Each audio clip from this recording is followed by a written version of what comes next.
வீட்டில் இருந்தே புடவை கட்டிட்டு போகிறேன். தலை நிறைய பூ வச்சுட்டு போனால் தாண்டி நல்லா இருக்கும் இல்லையா? எதுக்கு இந்த புடவை கட்டியிருக்க நீ? இந்த புடவைக்கு என்ன குறைச்சல்? நல்லா இல்லையா? புடவைலாம் நல்லா தான் இருக்கு. உனக்கு எப்படி நல்லா இல்லாமல் இருக்கும்? அப்புறம் என்ன? நான் இந்த ஈரோட்டில் இருந்து போன வாரம் வாங்கிட்டு வந்தேன்ல, அந்த புடவை கட்டியிருக்க வேண்டியதுங்க. இது முன்னாலே சொல்லிருக்கலாம்ல. சரி விட பரவாயில்ல, போட்டல கிளம்பு. ஏய், என்ன முகம்லாம் மாறுது? நீ எதிர்பார்த்த புடவை கட்டலன்னா? கோவம்லாம் கிடையாது. கட்டியிருந்தீங்கன்னா இன்னும் நல்லா இருந்திருக்குன்னு சொல்லுவேன்.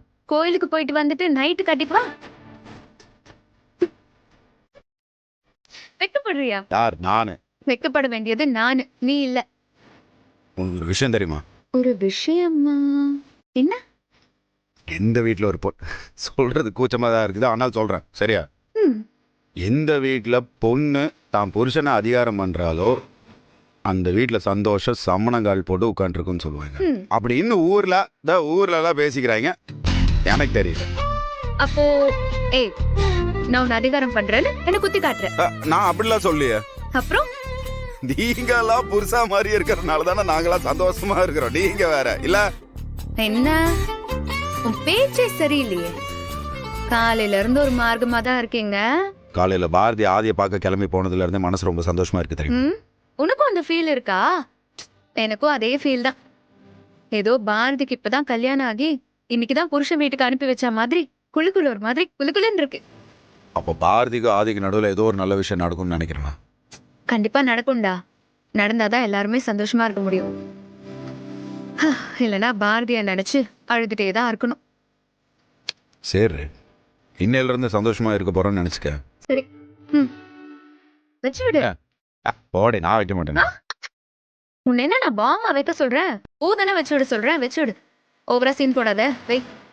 சொன்னா உனக்கு புரியாதுரே. கிளம்பி வா, வச்சுட்டு வா போறோம். அப்படி என்ன புரியாத மாதிரி நீ சொல்லிட போற?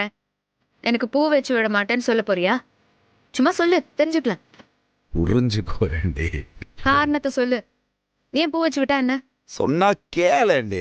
விஷயமா தான் சொல்லிட்டு இருக்கிறேன். இப்போ நீ பூ வச்சு விட்டாதான் நான் வருவேன், இல்லைன்னா வரமாட்டேன். ஓ, ஹேய், பூ வச்சு விட்டோம்னா நம்ம 2 பேருமே கோயிலுக்கு போக மாட்டோம், பரவாயில்லையா? அங்க சுத்தி இங்க சுத்தி அங்க சுத்தி நீ இங்கதான் வர.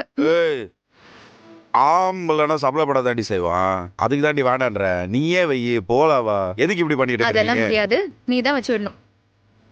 என் வயித்துக்குள்ள இருக்க பையன் கேட்டுட்டு இருக்கான். அவன் எனக்கு பாதுகாப்பா இருப்பான். ஒழுங்கா வச்சு விடு. இதுக்கு மேல ஏதாவது அசம்பாவிதம் நடந்துச்சுன்னா அதுக்கு நான் பொறுப்பு கிடையாது. சரி, சொல்லிட்டேன். டேய், கேட்டியாடா உங்க அப்பா சொன்னத? எதுவும் பண்ணாம நீ தான் பாத்துக்கணும். யோ, வச்சு விடியா.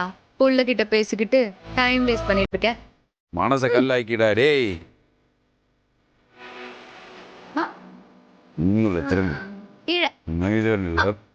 இரு இரு.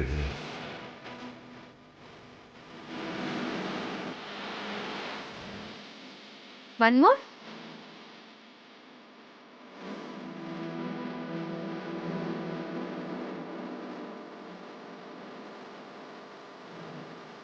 எப்படி? பூ வச்ச அப்புறம் சூப்பரா இருக்கேனா? நல்லா தாண்டி இருக்கு.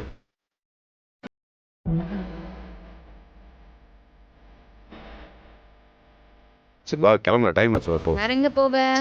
சரி, ஓகே. போ பா.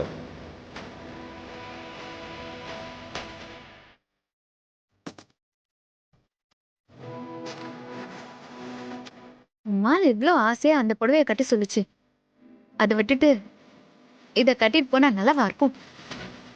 அவர் சொன்ன புடவைய கட்டிட்டு போலாம்.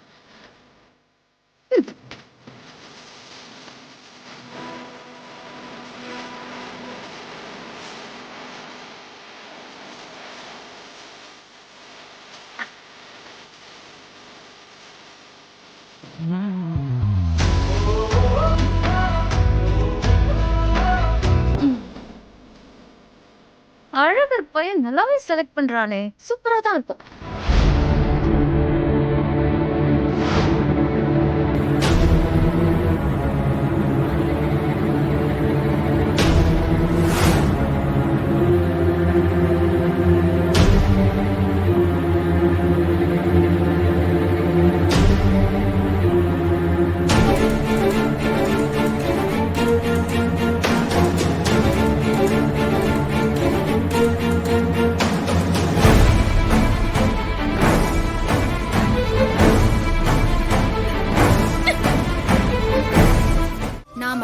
பைத்தியமா இருக்கணும்.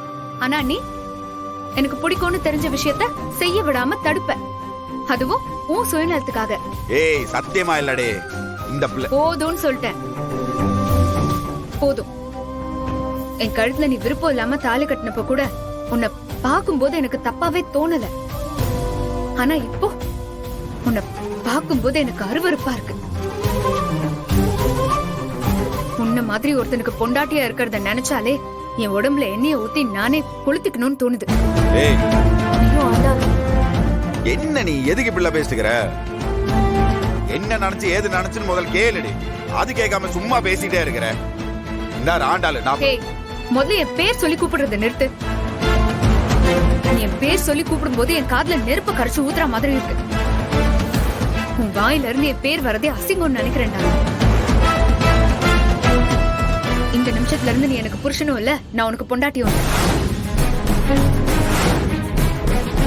வாழ்க்கையில நான் செஞ்ச மிகப்பெரிய தப்பு உன்னை கல்யாணம் பண்ணிக்கிட்டதுதான். இனிமே நான் தயவு செஞ்சு சொல்றேன், என் வாழ்க்கைக்குள்ள வந்துடாது.